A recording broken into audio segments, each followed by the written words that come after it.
नमस्कार दोस्तों, स्वागत है आपका अपने YouTube channel maker of modern teacher पर। तो वेलकम बैक। कैसे हैं आप सब? आई होप कि आप सब अच्छे होंगे। बहुत जल्दी ही DLED झारखंड बोर्ड की परीक्षा होने वाली है, तो उसके पिछले वर्षों के मैंने सभी प्रश्न पत्र को आपको अवेलेबल करवा दिए हैं। PDF भी वहाँ लिंक पर अवेलेबल है, जाकर के आप डिस्क्रिप्शन बॉक्स में ले सकते हैं। प्लेलिस्ट में सब कुछ दिखेगा आपको। सबसे पहले मैं उन सभी क्वेश्चंस को धीरे धीरे एक एक करके सॉल्यूशंस आपको पेश करते जा रहा हूँ। आज सबसे पहले मैंने पेडागोजी ऑफ इंग्लिश यानी कि पेपर 6 में पढ़ाया जाने वाला इंग्लिश लैंग्वेज टीचिंग, उसको आपको नोट्स प्रोवाइड करने के लिए, समझाने के लिए मैंने अपने भाषा में एक सरल आंसर प्रस्तुत किया है। क्वेश्चन आपको स्क्रीन पर दिख रहा है, व्हाट इज लैंग्वेज। मैं आपको इसके हर एक वर्ड्स की मीनिंग को समझाते जाऊंगा और साथ ही साथ आपको इस उत्तर को बताते जाऊंगा। आपको इसके वर्ड्स को हूबहू अपने आंसर्स में नहीं बनाने हैं, नोट्स में हूबहू नहीं लिखना है। आप इसको पढ़ के समझिए। चाहे तो आपके पास जो नोट्स होंगे, क्लास बुक के नोट्स होंगे, या फिर जो आपने मार्केट में गाइड व बुक खरीदे होंगे, उनसे भी मैच करिए और अपने सरल शब्दों में एक आंसर रेडी कीजिए।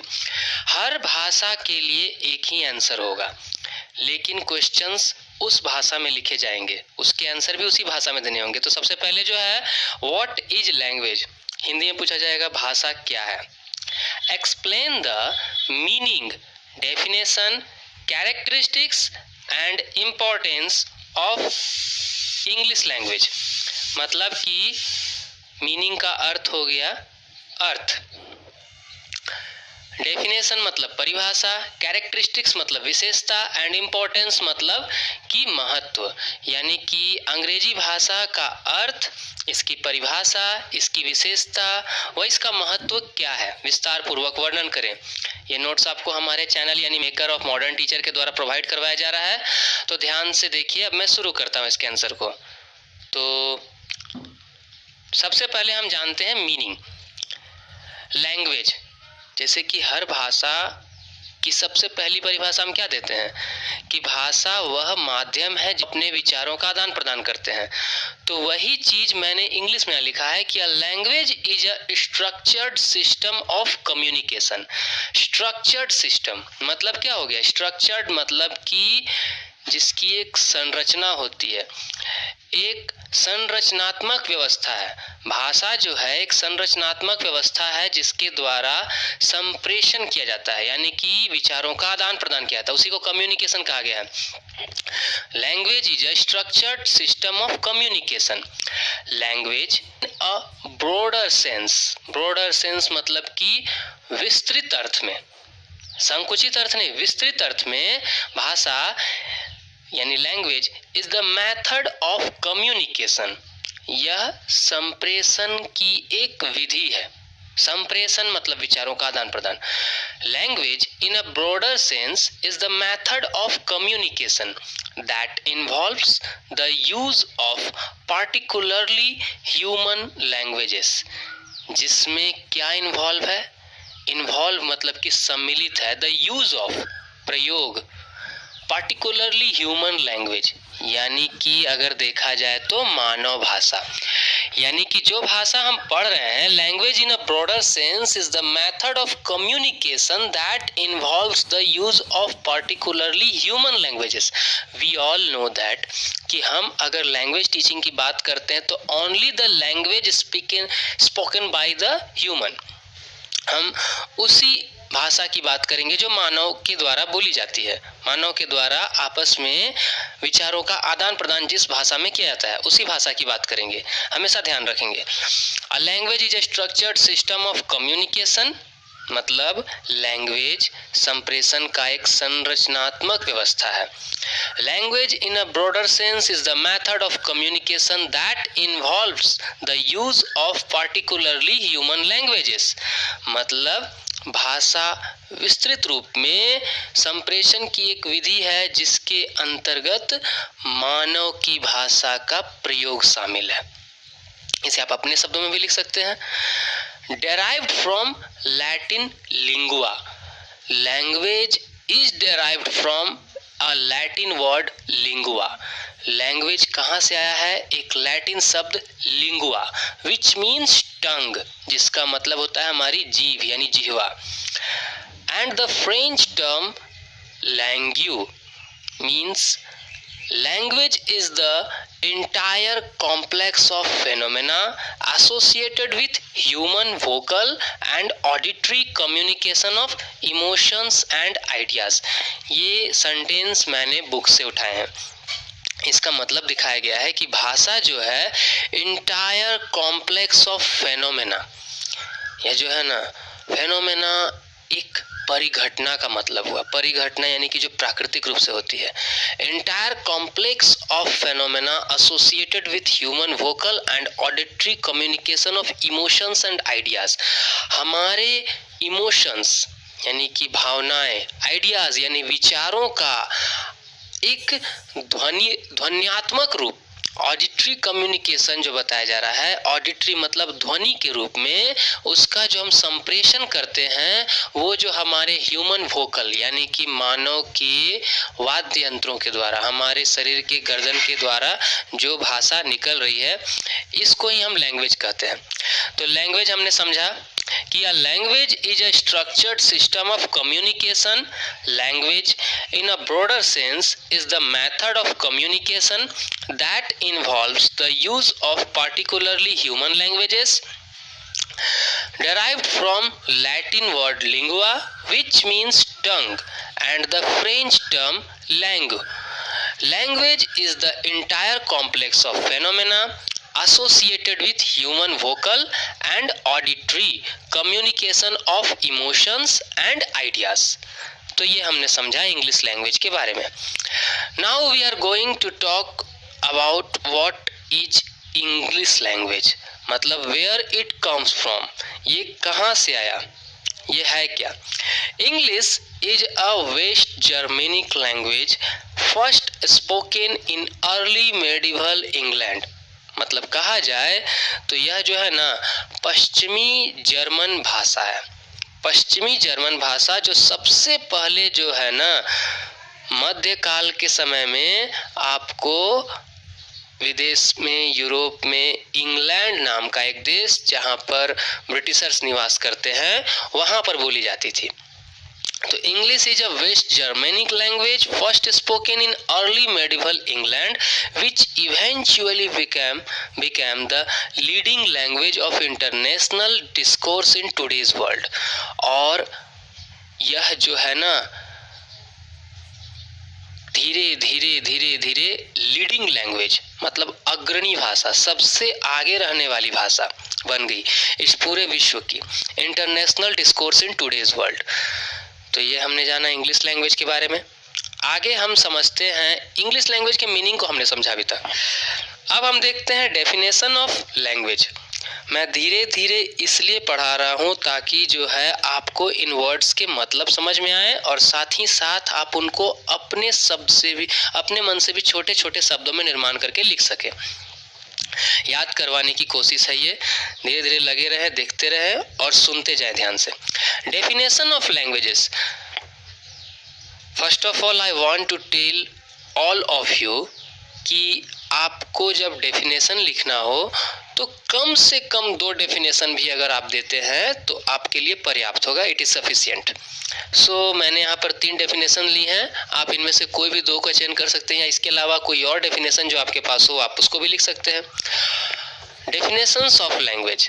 Oxford English dictionary defines language as words and methods of combining them for the expression of thought। मतलब ऑक्सफोर्ड इंग्लिश डिक्शनरी के अनुसार भाषा क्या है, यह भाषा जो है ना शब्द, वर्ड मतलब शब्द, या को संयोजित करने की विधि, जोड़ने की विधि, जिसके द्वारा हम अपने थॉट्स यानी विचार को एक्सप्रेस यानी कि प्रदर्शित करते हैं। यानी कि कहा जाए तो Oxford English Dictionary defines language as words and the methods of combining them for the expression of thoughts. According to Ben Jonson, language most shows a man speak that I may see thee. Ben Jonson क्या कहते हैं? Language most shows a man speak. Language का मतलब एक मनुष्य जो बोलता है वही उसकी भाषा है. जो भी किसी को आप बोलते हुए देख रहे हैं वही भाषा है. वस्तुतः अगर सामान्यतः बोला जाए तो बेसिकली ओरल लैंग्वेज, हम जानते हैं मौखिक भाषा ही भाषा का सबसे बड़ा रूप है.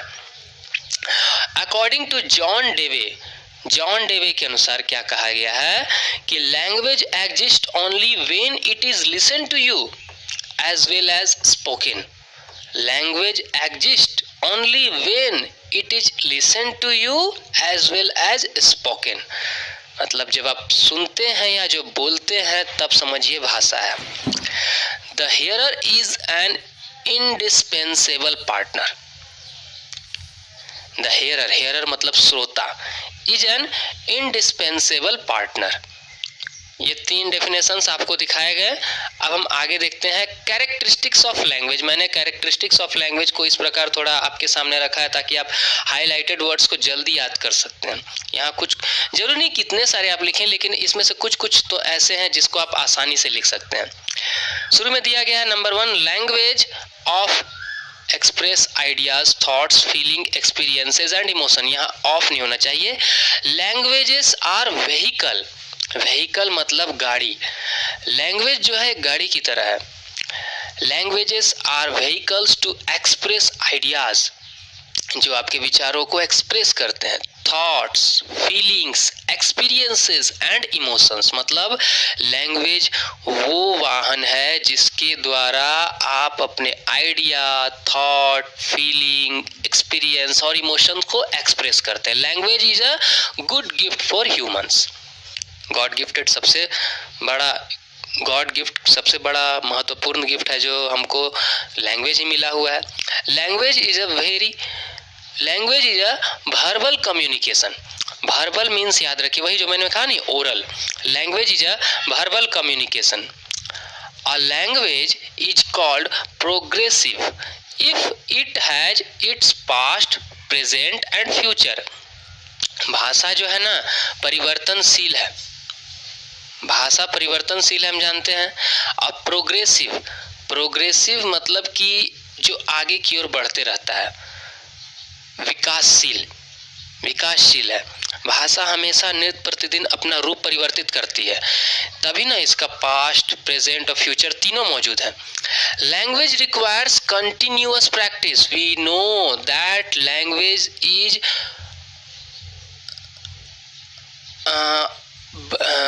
Language we can learn by practice. जितना ज़्यादा हम प्रैक्टिस करते हैं उतना ज़्यादा हम लैंग्वेज को लर्न करते हैं. तो language requires continuous practice. A language is both art and science. एक लैंग्वेज जो है दोनों है, यह आर्ट भी है और साइंस भी है. A language has 4 skills, speaking, writing, reading and listening.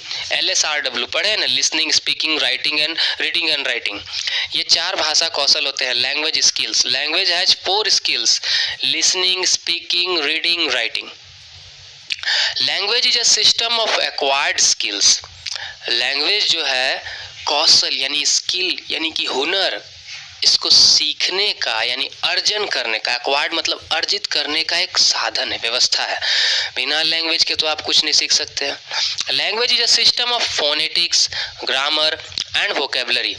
Language जो है फोनेटिक्स मतलब कि शब्द, ग्रामर और वोकेबलरी, इन सब को सीखने का, ध्वनि, व्याकरण और शब्दकोश, इसको सीखने का एक रूप है.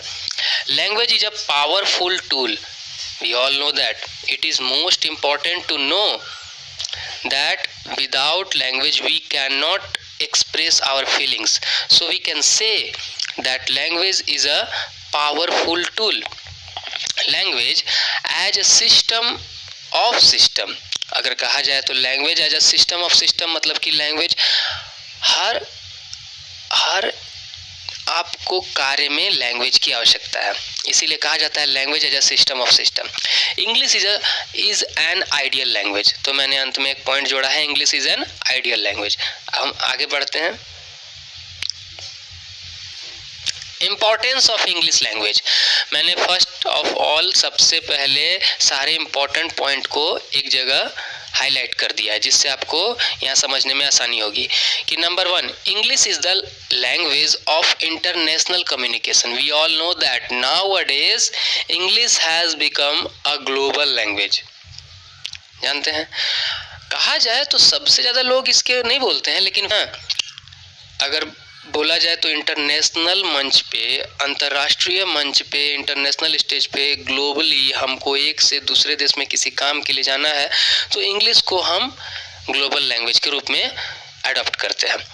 Second number, English is the language of business. We all know, इस बात को अच्छे से जानते हैं कि विदाउट इंग्लिश, बिना अंग्रेजी के, अगर आप अंतर्राष्ट्रीय मार्केट में ही नहीं, अपने ही राष्ट्र में अगर आप बिजनेस को आगे बढ़ाना चाहते हैं तो आप इंग्लिश को माध्यम के रूप में लेते हैं। Third, learning English gives you access to more of the internet. अगर बात की जाए इंटरनेट की, तो इंटरनेट में आप तभी चीज़ों को और अधिक अच्छे तरीके से एक्सप्लोर कर सकते हैं, खोज सकते हैं, डिस्कवर कर सकते हैं, जब आपके पास इंग्लिश की नॉलेज होगी। तो learning English gives you access to more of the internet. Number 4, educational importance. Number 5, cultural importance. Number 6, English administrative level, और number 7, English in our social life. Now we are going to discuss all of this point one by one. Number 1 is English is the language of international communication. English may not be the most spoken language in the world. English जो है दुनिया में सबसे ज़्यादा नहीं बोली जाती है, but it is the official language of 53 countries. मतलब 53 देशों की कार्यकारी भाषा अंग्रेजी ही है। And spoken by around 400 million people across the globe. पूरे विश्व में 400 मिलियन से भी ज़्यादा लोग इंग्लिश बोलते हैं। It is the most common and important language of the world. यह दुनिया की सबसे आम और सबसे महत्वपूर्ण भाषा बन चुकी है अभी। तो हमने पढ़ा English is the language of international communication. अगर बोला जाए तो अंतर्राष्ट्रीय माध्यम बन चुका है भाषा का अंग्रेजी। Number 2, English is the language of business. English जो है वर्तमान में व्यापार की भाषा बन चुकी है। English is the dominant business language. Dominant business language, dominant मतलब सबसे जरूरी, dominant business language, and it has become almost a necessity for people to speak English if they are working globally. अगर कहा जाए तो यह सबसे ज़रूरी भाषा है, और यह जो है ना इतना आवश्यक बन चुका है कि अगर उन्हें ग्लोबली कोई मार्केट चलाना है, अब जैसे फ्लिपकार्ट, अमेजन, मीशो या वगैरह वगैरह और भी बहुत सारे ऐप्स हैं, जहां पर गूगल, यूट्यूब, फेसबुक, कहीं पर भी आप जाते हैं, व्हाट्सएप, तो गौर करके देखते हैं कि हर चीज़ को आप हिंदी में नहीं लिख पाते हैं, तो उसके लिए आप इंग्लिश वर्ड्स का यूज करते हैं। तो उसको हम एक अलग नाम देते हैं इंग्लिश प्लस हिंदी, यानी Hindi plus English, Hinglish. English ही हिंदी में भी प्रयोग किया जा रहा है। Learning English gives you access to more of the internet. World's most visited website are displayed in the English language. हम सब जानते हैं कि जितने भी सर्च होते हैं इंटरनेट पर, उनमें ज़्यादातर सर्च जो होता है वो इंग्लिश माध्यम से ही होता है। Learning English is most important as it gives you access to over half the content on the internet. Learning English मतलब इंग्लिश सीखना इज़ इम्पॉर्टेंट, जरूरी है, महत्वपूर्ण है, as it gives you access, जिससे आपको अनुमति मिल जाती है, एक तरह का मौका मिल जाता है, to the content of the on the internet, यानी इंटरनेट की ज़्यादा सामग्री को आप सर्च कर सकते हैं। आप जब हिंदी पर लिख करके सर्च करते तो जितना चीज़ आपको जानकारी मिलेगा, अगर वही आप इंग्लिश में लिख करके सर्च करते तो आपको चीज़ों का भरमार मिल जाता है इंटरनेट पर। Number 4, educational importance. क्या है इंग्लिश का educational importance? Now we are know. हम में से कितने सारे ऐसे होंगे जो अभी अपने बच्चों को हिंदी माध्यम के विद्यालयों में पढ़ाना चाहेंगे? आप सब इस बात से ही खुद समझ सकते हैं कि इंग्लिश का एजुकेशन में कितना इम्पोर्टेंस बनता है। हम जानते हैं कि इंग्लिश जो है हमारे आम जिंदगी में इस कदर शामिल हो चुका है कि बगैर इंग्लिश की जानकारी के आप आगे का कोई भी काम नहीं कर सकते। अगर आप बैंक में जाते हैं फॉर्म भरने के लिए, रेलवे पर जाते हैं रिजर्वेशन करने के लिए, मार्केट में जाते हैं कोई सामान खरीदने के लिए, यहाँ तक कि जॉब के लिए इंटरव्यू देने जाते हैं, तो भी आपको इंग्लिश का कितना नॉलेज होना आवश्यक है। तो एजुकेशनल इम्पोर्टेंस, इंग्लिश फराटेदार बोलिए चाहे नहीं बोलिए, लेकिन इंग्लिश को समझिए जरूर। English has great importance in education. It broadens the mind of people. Without the knowledge of English, higher education in science, medicine, engineering, technology, etc. is not possible. We all know that अगर आप दवा लेने जाते हैं तो कोई भी दवा का नाम हिंदी में नहीं लिखा होता है, पता होना चाहिए। तो क्यों? इसके पीछे कारण है, साइंस के कितने सारे टर्म यानी कि शब्द ऐसे होते हैं जिनको हिंदी में नहीं लिखा जा सकता है, इसी वजह से। आगे देखते हैं हम। पांचवा है cultural importance. English helps to bring people of diverse cultures closer to each other. क्या कहा गया है? English helps to bring people of diverse culture, मतलब भिन्न भिन्न संस्कृतियों के लोगों को bring people closer to each other. Closer मतलब नजदीक, टू ईच अदर एक दूसरे के नजदीक लाने में अंग्रेजी मदद करती है। The different cultural groups in our country are seen united. The different cultural groups in our country are seen united for intercultural understanding as well as for their international understanding through the medium of English। अब आप south की बात करते हैं, south की बात करते हैं तो हम सब जानते हैं कि अगर हम साउथ में जाएंगे, साउथ भाषा अगर नहीं बोल पाते हैं, तो वहाँ के अगर किसी कॉलेज में या स्कूल में या हॉस्पिटल में बात करते हैं तो वहाँ इंग्लिश थोड़ा सा काम कर जाता है। अब यही बात हम बाहर के देशों में भी कर सकते हैं, अपने स्टेट की बहुत सारे जगहों पर कर सकते हैं। तो हम देखते हैं कि इंग्लिश का नॉलेज आपको कल्चरल इंपॉर्टेंस भी देता है। English administrative level. English language dominates the administrative field in the states as well as in the centre. Administrative field कहा जाता है तो ना, जो आपको ऑफिशियल लैंग्वेज के लिए, कि आज ऑफिशियल लैंग्वेज के रूप में इंग्लिश को बहुत ज़्यादा महत्व दिया जा रहा है। In the states as well as in the centre, या तो राज्य सरकार में भी और केंद्र सरकार में भी। English is said to be the associated language of India. क्या? English is said to be the associated language of India, याद रखिए इस लाइन को। In district court, high court and the Supreme Court we see that the cases are presented in English। आप जो TV में film में देखते होंगे ना, मिलॉर्ड, मैं यह कहना चाहता हूँ, आप जब वास्तव में कभी कोर्ट में प्रस्तुत होंगे तो देखिएगा कि वकील जब जज से जिरह करता है या बहस करता है तो वहाँ पर 90% की कार्यवाही आपको इंग्लिश में बोली जाती है। देखिएगा, जज भी इंग्लिश में, वकील भी इंग्लिश में। English in our social life. English is playing an equally significant role in the social life of Indians. People of our country makes use of English in day-to-day operation। क्या कहा गया? English is playing an equally significant role in the social life of Indians।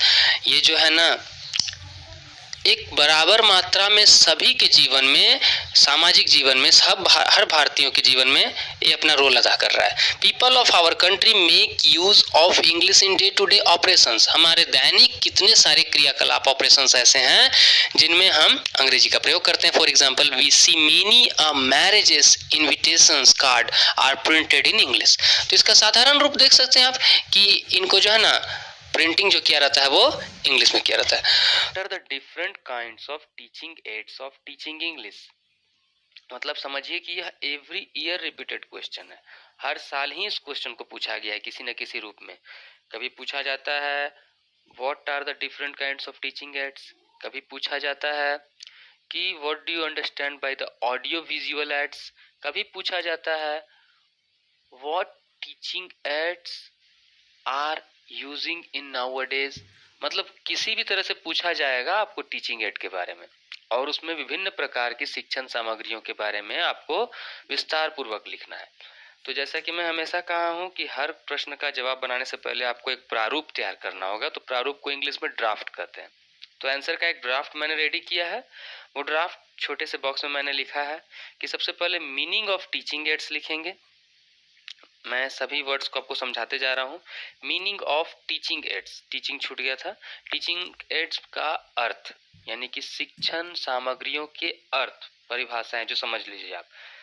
दूसरा है characteristics of teaching ads.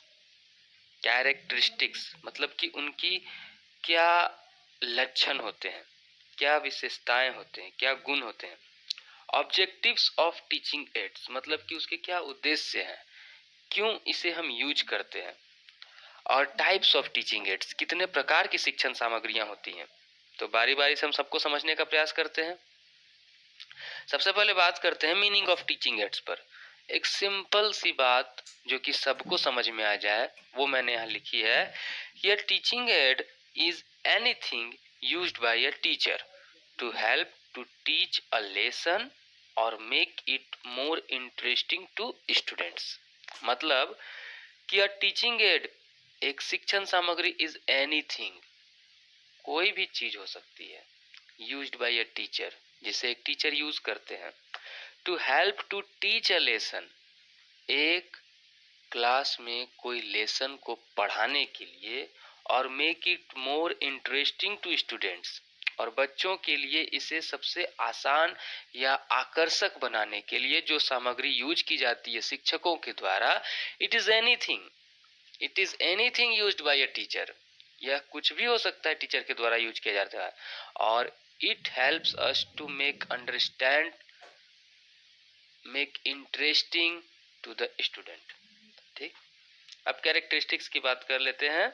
तो number 1, these aids helps to understand and comprehend difficult ideas and concept। मतलब कि यह मदद करता है समझ को विकसित करने में। अंडरस्टैंडिंग पावर, कॉम्प्रिहेंसिंग, दोनों का मतलब एक ही हो जाता है। समझ और विचार को विकसित करने के लिए वो डिफिकल्ट आइडियाज, जो एक कठिन या फिर समस्यात्मक विचार आपके मन में जो बात पढ़ाई के संबंध में आते हैं, किसी चीज को पढ़ रहे हैं तो जो कठिन बात, कठिन शब्द, कठिन विचार या कोई उलझे हुए समस्याएं रहती हैं जिनको आप पढ़ करके नहीं समझ पाते हैं, तो उनको समझाने के लिए इन सामग्रियों का यूज किया जाता है। और एक अवधारणा क्लियर करता है आपके मन में, उसके बारे में कॉन्सेप्ट क्लियर करता है। They help to develop interest of all the learners and make them curious. Curious means हो गया जिज्ञासु। They help to develop interest, वो आप में इंटरेस्ट बढ़ाने में मदद करता है। They help to develop interest to all the learners, सभी बच्चों में, सभी सीखने वाले प्रशिक्षुओं में आपको इंटरेस्ट को कैसे जगाया जाए। एंड मेक देम क्यूरियस, और उन्हें किस प्रकार हम क्या बना सकें, उन्हें किस प्रकार हम जिज्ञासु बना सकें, इस बात का वर्णन यहाँ होता है। तीसरा है कि they make learners active participant in the learning process. वो प्रशिक्षुओं को ये जो शिक्षण सामग्रियां होती हैं, इसकी वजह से हम एक्टिव लर्निंग प्रोसेस में बना सकते हैं। एक्टिव पार्टिसिपेंट मतलब कि सक्रिय भागीदार, वो आपके क्लास में एक्टिव रहे, आपकी पढ़ाई की ओर उनका ध्यान लगा रहे, कंसंट्रेशन उनका यहाँ बना रहे, इसके लिए दे मेक चाइल्ड एक्टिव। ठीक है, ऐसे समझ सकते हैं, it makes child active. They provide reinforcement for better learning. इससे हम पुनर्बलन, एक शब्द है पुनर्बलन, पुनर्बलन का मतलब होता है कि आप उसको प्रोत्साहन देते हैं। पुनर्बलन फॉर बेटर लर्निंग, उसका लर्निंग अधिगम जो है वो और अच्छा हो, इसके लिए हम उसे प्रोत्साहन देते हैं, रीइंफोर्समेंट करते हैं। They develop the perception of the learner towards concept. Perception का मतलब भी समझ लीजिए एक तरह से समझ ही हुआ, और ये टुवर्ड द कंटेंट, जो कंटेंट है किताब के अंदर, पुस्तक के अंदर जो बातें कही गई हैं, उसके संबंध में उसकी अवधारणा, उसकी समझ को विकसित किया जाए। तो ये बातें रही, हम कैरेक्टरिस्टिक्स के बारे में पढ़ें। अगली बात है objective of teaching ads. Number 1 is audio visual ads make the teaching learning process very effective. सभी जानते हैं इस बात को। Audio visual ads make the teaching learning effective. Effective करने का मतलब बहुत ही प्रभावशाली। आपका जो शिक्षण और अधिगम का कार्य है, एक टीचर क्या काम करता है? सिखाने का काम करता है। और एक बच्चा क्या काम करता है? सीखने का काम करता है। तो सीखने सिखाने की जो प्रक्रिया है, शिक्षण अधिगम प्रक्रिया, टीचिंग लर्निंग प्रोसेस, इस टीचिंग लर्निंग प्रोसेस को ऑडियो विजुअल एड्स यानी कि श्रव्य दृश्य साधन, एक ऐसे साधन जिसमें सुना भी जा सकता है, देखा भी जा सकता है, इसके माध्यम से हम इसे बहुत ही प्रभावशाली बना सकते हैं। दूसरा है to make learning interesting and long lasting. यदि आप टीचिंग एड्स का यूज करते हैं तो आपका क्लास बोरिंग वाला नहीं रहेगा। ठीक है। It makes interesting, it makes the teaching class interesting, teaching learning process interesting, to save time, energy and burden of the teacher. शिक्षक के ऊपर ज्यादा बोझ नहीं रहता है यदि शिक्षण सामग्री उसके पास मौजूद रहे। यदि आप किसी को पढ़ाना चाहते हैं A for apple, B for ball, अब कोई एप्पल नहीं देखा है तो आपको एप्पल या तो बनाना पड़ेगा। उसी जगह अगर आपके पास पाठ्य पुस्तक यानी टेक्स्ट बुक है तो आप टेक्स्ट बुक में दिखा देंगे, आपका वर्क जो है इजी हो गया। 4 है टू इंटरप्रेट डाटा। इंटरप्रेट मतलब डिकोड करना। ठीक है ना। जैसे कि मान लीजिए नॉर्थ, ईस्ट, वेस्ट, साउथ, आप डायरेक्शन समझा रहे हैं बच्चों को, अब उसको समझ में नहीं आ रहा है, उससे अच्छा आप बना बनाया उसे फोटो दिखाइए, फोटो के माध्यम से उसको अच्छा समझ में आएगा। टू इंटरप्रेट डाटा और टू एक्सप्लेन कॉम्प्लेक्स कॉन्सेप्ट। एक जटिल अवधारणा जो होती है, ऐसी ऐसी बातें कुछ कुछ होती हैं पुस्तकों में जो आसानी से समझ में ना आए, तो हम क्या करते हैं कि इसकी सहायता लेते हैं। To explain objects that have no physical existence. वैसी चीजें जो कि वास्तव में है नहीं, उन्हें भी समझाने के लिए हम इसका यूज करते हैं। जैसे कि आप समझाने वाले हैं भाववाचक संज्ञा। भाववाचक संज्ञा मतलब एब्स्ट्रैक्ट नाउन, कि the child is happy. Happy क्या होता है? अब 1 क्लास का बच्चा पहली बार है, उसको आप बताइएगा तो चाइल्ड इज वेरी हैप्पी, तो अब आप उसको कोई फोटो दिखाइएगा, ये चाइल्ड क्या है? हैप्पी है। अब उसमें लड़का खुश रहा तो हैप्पी का मतलब खुश होता है। वो चीज जो असल में नहीं दिख पाती है, जो वास्तविक दुनिया में होती नहीं है, उसको हमको उसके मस्तिष्क में डालने के लिए इनकी आवश्यकता होती है। टाइप्स ऑफ टीचिंग एड्स की बात कर लेते हैं। तो टाइप्स ऑफ टीचिंग एड्स में number 1 teaching aid is audio aids. Audio aids यानी कि श्रव्य साधन। Audio aids facilitate learning by using the sense of hearing. Facilitate means facility provide करता है, आपको सुविधा प्रदान करता है। Audio aids facilitate learning by using the sense of hearing. Hearing का सेंस यानी कि श्रव्य केंद्रियां, श्रवण केंद्रियां आपकी कान केंद्रियां हो गई, कान हो गई। तो by using the ears you can learn. ये हमको कौन बताता है? Audio aids. Audio aids help the teachers specially in language teaching. इसका ज्यादातर उपयोग होता है भाषा के शिक्षण में। एग्जाम्पल देखें तो number 1 is radio. With the help of a radio, a learner gets acquainted with the correct pronunciation drill. Acquainted मतलब जानना, मतलब कि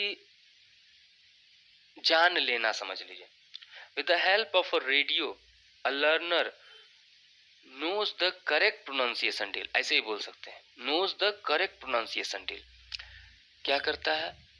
आप रेडियो जो होता है वो एक श्रव्य साधन है, उसमें जो बातें कही जा रही हैं उसको ध्यान पूर्वक यदि सुने तो हम उसी की तरह बोलना शुरू कर सकते हैं। The learner can improve comprehension through listening. और ज्यादा सुनोगे अच्छे से तो आपका समझ बढ़ेगा। Tape recorder, it also help a child to learn language by listening. सही बात है, मतलब कि सुन करके सीखना। ये हमें उसमें मदद करता है। We can repeat the word sentence through it.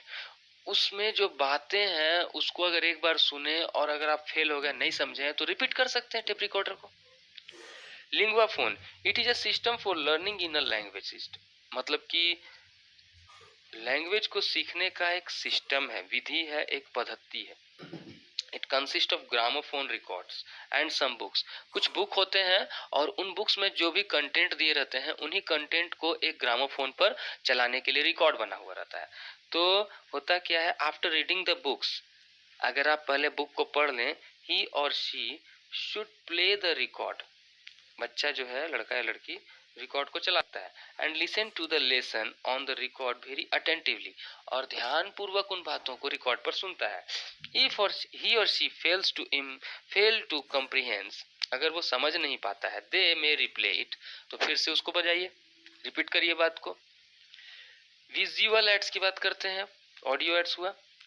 Visual aids में this types of aids appeal to our eyes. Appeal मतलब कि मैच में कैसे अपील होता है, अपील करना, अनुरोध करना, निवेदन करना। ये जितने भी एड्स होते हैं ये सीधे हमारे श्रव्य के इंद्रियां यानी दृश्य इंद्रियां यानी कि हमारी आंखों को अटैक करते हैं, इनका हमारी आंखों पर असर होता है। It helps them to observe carefully and understand. इसका सबसे बड़ा फायदा होता है कि हम ऑब्जर्व करना सीख लेते हैं चीजों को आराम से। नंबर 1 में सबसे मोस्ट कॉमनली यूज किया जाने वाला ब्लैक बोर्ड या white board. It is the most commonly used in all teaching places. It is the centre of attraction in a class between students. सबसे ज्यादा यूज किया जाता है और यह बच्चों के बीच में एक आकर्षण का केंद्र रहता है। जब शिक्षक या शिक्षिकाएं इस ब्लैक बोर्ड या व्हाइट बोर्ड पर कोई भी चीज लिखती हैं, कोई वर्ड लिखें, कोई सेंटेंस लिखें, कोई लेटर लिखें, तो वह सीधे तौर पर बच्चे के आंखों पर प्रभाव डालता है, उसको बच्चे ध्यान पूर्वक देखते हैं। और इसी को अगर हम और अट्रैक्टिव बनाना चाहते हैं तो we may use colourful chalks. We may use colorful chalks. If the teacher writes any word, sentence or draw picture on it, then students directly look it and understand. अगर उसको देखते हैं तो डायरेक्टली उससे समझते हैं। कोई भी पिक्चर बनाते हैं, इसीलिए कभी कभी कहा जाता है, यदि मतलब कि एक बहुत बड़े विद्वान ने कहा भी है, उन फिलोसोफर का नाम नहीं याद आ रहा है, कि बच्चा गलती नहीं करता है, बच्चा गलती नहीं कर सकता है, शिक्षक गलती करते हैं या शिक्षिका गलती करेंगी। जैसे आप जो भी बोर्ड पर लिखेंगे एलिमेंट्री स्टेज के स्टूडेंट के सामने में, बच्चे वही उतारेंगे। और गौर करके देखिएगा, यदि आप पढ़ा रहे होंगे तो यदि आपने कुछ गलत लिखा भी है ना, तो बच्चे टोक देंगे। तो इसीलिए भलाई इसी में है कि आप correct writing, correct draw, spelling, सब पर ध्यान रखिए। सेकेंड थिंग है picture and charts. This can be used by a teacher to introduce a new topic, word or idea to the class in a little way. छोटे से समय में, थोड़े समय में एक छोटे से साधन के रूप में आप पिक्चर और चार्ट्स का यूज कर सकते हैं समझाने के लिए आसानी से। Final board, these are used to paste inspirational thoughts and ideas of scholars. बड़े बड़े लोगों के महान विचार बताने के लिए, जैसे महात्मा गांधी के विचार हो गए, रविन्द्रनाथ टैगोर के विचार हो गए, स्वामी विवेकानंद के विचार हो गए, इनको बताने के लिए हम छोटे छोटे कार्ड्स का यूज कर सकते हैं, बोर्ड्स का यूज कर सकते हैं। फ्लैश कार्ड भी उसी तरह होता है। These are used at elementary stage. Some pictures are drawn on printed on these cards, drawn or printed on these cards with little sentences below them. उसके नीचे कुछ वाक्य लिखे रहेंगे। और सेकेंड थिंग, अगर हमको लगता है कि अगर सबसे आवश्यक पूछा जाए द मोस्ट इम्पोर्टेंट, तो the most important text book होता है। अब हम टेक्स्ट बुक के बारे में यहाँ ज़्यादा डिटेल कर नहीं पा सकते हैं, क्योंकि टेक्स्ट बुक का डिटेल करने के लिए क्वेश्चन ही है अलग से। टेक्स्ट बुक, बस आप इसे जान लीजिए कि text book is most important visual aids at all stages of the school and college. किसी भी जगह पर टेक्स्ट बुक का सबसे बड़ा रोल होता है। खासकर अगर बच्चों के लिए कहा जाए तो देखते हैं बच्चों की किताबें बड़ी बड़ी साइज में, उनमें जो राइटिंग्स, लेटर्स, वर्ड्स होते हैं वो बड़े बड़े होते हैं, अट्रैक्टिव, कलरफुल, डिजाइनदार होते हैं। क्यों होते हैं? ताकि वो बच्चों का माइंड अपनी ओर अट्रैक्ट कर सके। अब number 3, audio visual ads. Nowadays these ads are more effective and useful because they help to learning language in both ways at a time. आजकल के समय में हम देख रहे हैं कि ऑडियो विजुअल एड्स का सबसे ज्यादा उपयोग होना शुरू हुआ है। और क्यों? क्योंकि इससे हमको जो शिक्षण अधिगम होता है वो दोनों रूपों में एक साथ होता है, श्रव्य रूप में भी और दृश्य रूप में भी। इसके कुछ एग्जांपल्स की बात कर लेते हैं। Number 1 is television. It is most commonly using device in every house. सही बात है, हर घर में इसका प्रयोग होता है। Through it child can learn language by listening and watching. देख करके और सुन करके सीख सकता है। Many TV shows help them to improve language skills like cartoon. अगर बोला जाए आज बच्चा सबसे ज्यादा किससे सीखता है तो कार्टून। छोटे बच्चों के लिए लैंग्वेज लर्निंग का द बेस्ट वे है cartoon. Number 2 is computer. This period is the time of computer. We can watch movies, play games and listen songs on it. It helps us to improve our listening and hearing skill. ठीक है, आज का समय computer का है। हम computer पर movie, game, song in सब की सहायता से देख करके, सुन करके अपना डेवलप कर सकते हैं नॉलेज को। सिनेमा और चलचित्र, चलचित्र यानी कि फीचर फिल्म।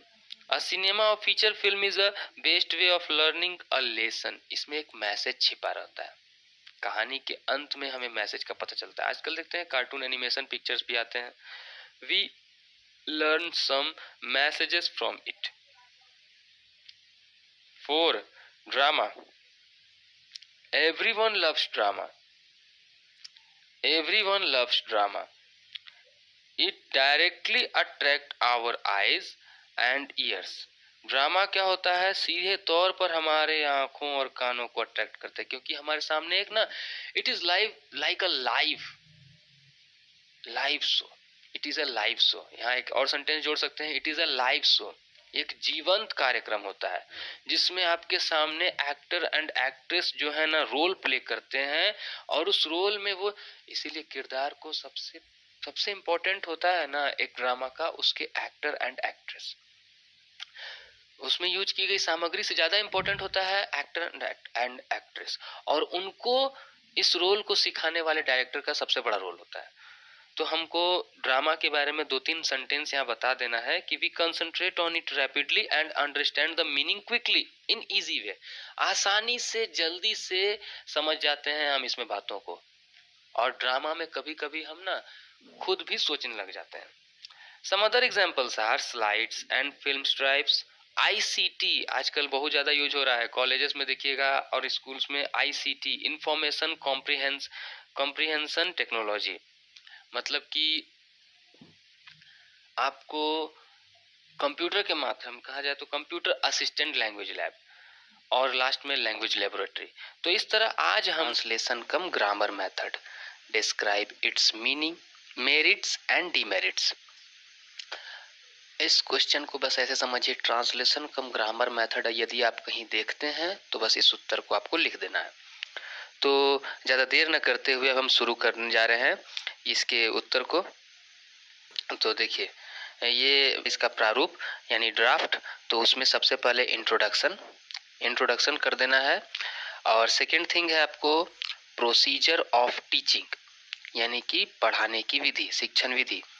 तीसरा हो गया आपको प्रिंसिपल्स ऑफ मेथड यानी कि किन सिद्धांतों के आधार पर इस विधि का निर्माण हुआ है। चौथा हो गया मेरिट ऑफ मेथड, पांचवा हो गया डिमेरिट्स ऑफ मेथड, और छठा हो गया कंक्लूजन। तो कुल मिलाकर के इतने टॉपिक्स को आज हम अभी क्लियर करेंगे। सबसे पहले इंट्रोडक्शन को समझते हैं। This method is also known as classical method. यह एक पारंपरिक विधि है, ठीक है। It is the oldest method and came in India with the Britishers. यह भारत में सबसे पुरानी विधि है अंग्रेजी शिक्षण की, जो किसके साथ आई? अंग्रेजों के द्वारा, अंग्रेजों के साथ साथ। This method has no psychological base but has two philosophical basis. मतलब इसके कोई मनोवैज्ञानिक आधार नहीं है, परंतु तार्किक आधार दिए जाते हैं। मतलब इसका कोई ऐसा लेना देना नहीं, इसको बस अंग्रेजी के सिद्धांत के आधार पर रखा गया है। पहला, a foreign language can be easily learn through the translation, कि एक विदेशी भाषा जो होती है वो आसानी से ट्रांसलेशन के द्वारा सीखी जा सकती है। Second, grammar is the soul of language, मतलब ग्रामर जो है भाषा की आत्मा होती है। ठीक है, अब हम पढ़ने जा रहे हैं procedure of teaching. In this method the text book has an important place, मतलब इस मेथड में हम कहें तो टेक्स्ट बुक यानी कि पाठ्य पुस्तक का एक बहुत बड़ा रोल होता है। Because the book has, number 1, all reading material, पढ़ने की सारी पठन सामग्री आपको बुक में मिल जाएगी। दूसरा, वोकैबुलरी, आपको बुक्स में नए नए वर्ड पावर बढ़ाने के लिए, आपको शब्दकोश बढ़ाने के लिए वोकैबुलरी रहते हैं। C number is rules of grammar. D number, each lesson has some new words. ठीक है, हर पाठ में कुछ नए शब्द मिलते हैं और रूल ऑफ ग्रामर हम जानते हैं। तो कैसे सिद्धांत चलता है कि the teacher makes the meaning of every new words clear to the students by translating them into mother tongue. मतलब teacher makes the meaning of every new words clear to the students by translating them into mother tongue.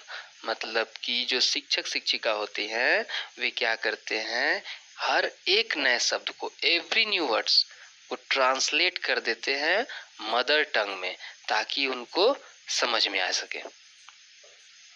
Teacher reads every sentence and translate it into mother tongue. हर एक वाक्य को पढ़ करके उसको वो मातृभाषा में परिवर्तित कर देंगे। साइड बाय साइड, साथ ही साथ, ही या शी यानी टीचर जेंट्स हो या लेडी हो, points out the grammar rules, वो ग्रामर के नियमों, व्याकरण के नियमों को बताते हुए चलती है। In this way, this method starts with the meaning of words and then explains the meaning of phrases and sentences. मतलब इस तरीके से, इस रास्ते हम कह सकते हैं कि सबसे पहले शब्दों को और फिर उसके बाद वाक्यों तक हम उसका अर्थ को समझाना शुरू कर देते हैं। The 3 characteristics of this method are, मतलब इस विधि की 3 विशेषताओं की बात करें हम तो the unit of teaching is word, यानी कि जो शिक्षण की सबसे छोटी सूक्ष्मतम इकाई होती है वह शब्द होती है, यानी इसी को हम लोग मॉर्फोलॉजी भी कहते हैं, यानी कि शब्द का ज्ञान।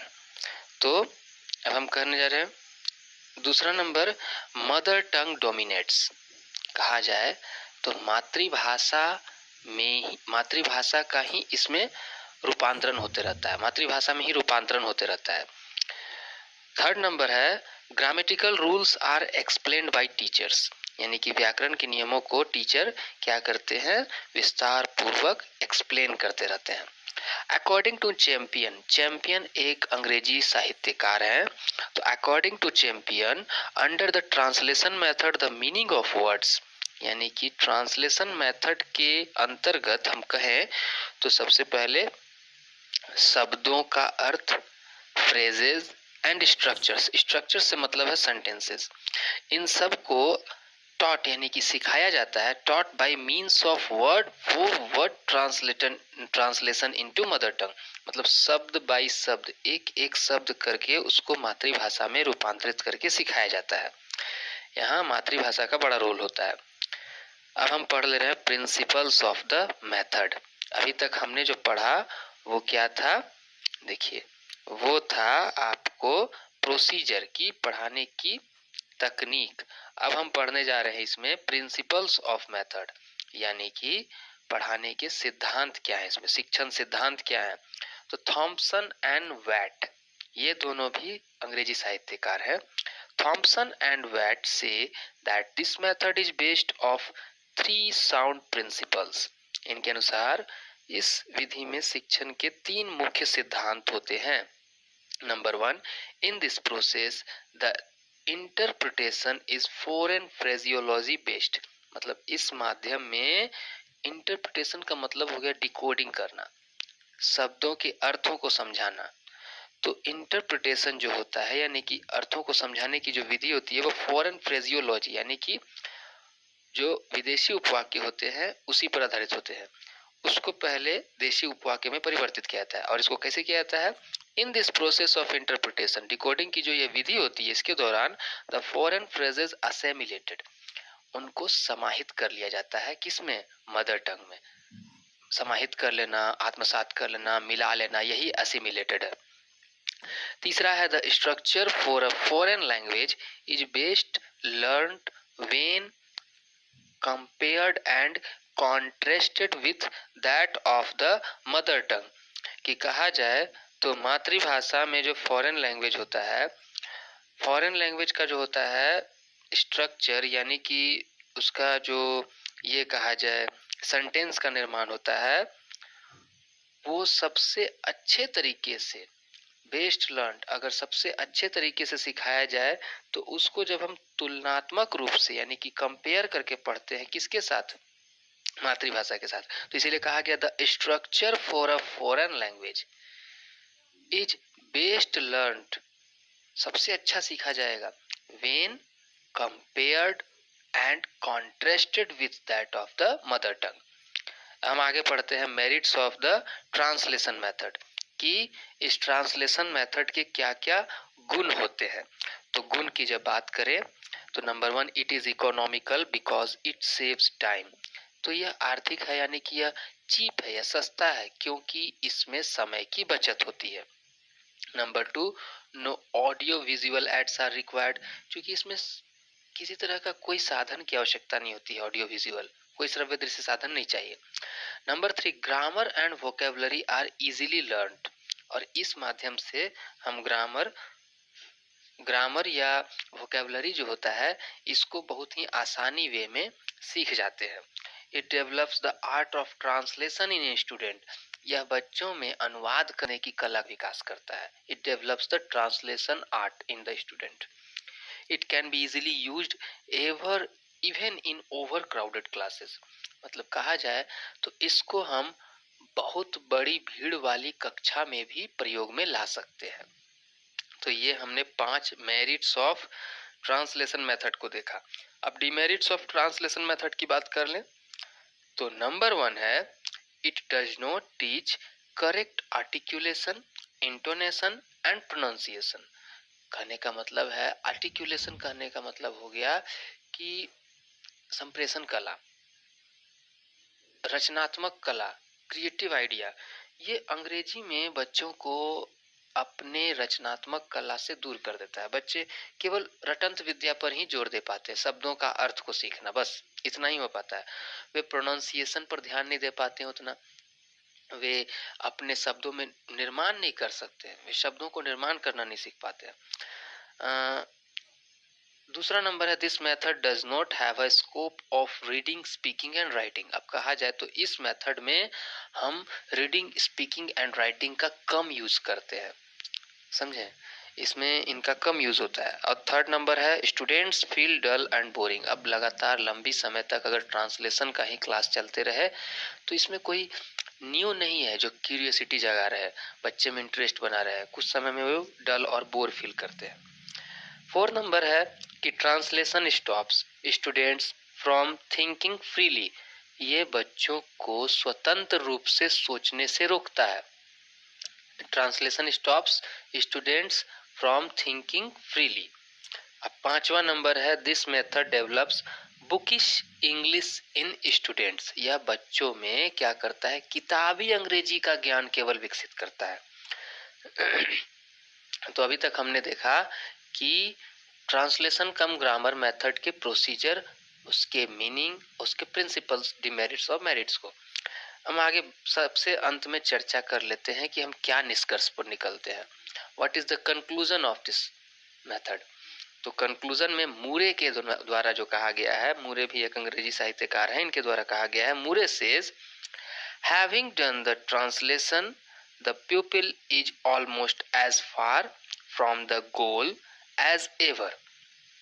कहा जाए तो having done the translation the pupil is almost as as far from the goal as ever. लक्ष्य इसमें पूर्ण रूप से निर्धारित नहीं हो पाता है, लक्ष्य का पता नहीं चलता है, इसमें उद्देश्य पूर्ण रूप से निश्चित नहीं रहता है। In spite of various demerits, translation cum grammar method is mostly used by teachers. Translation come grammar method के बहुत डिमेरिट भी दिखते हैं, लेकिन फिर भी यह बहुत मात्रा में, बहुत ज़्यादा ही फ्रिक्वेंटली यूज किया जाता है टीचर्स के द्वारा। That is the reason the falling of English language standard in India. इसी के कारण कह सकते हैं कि अंग्रेजी भाषा शिक्षण जो है ना, अंग्रेजी भाषा की उतनी ज़्यादा मात्रा में भारत में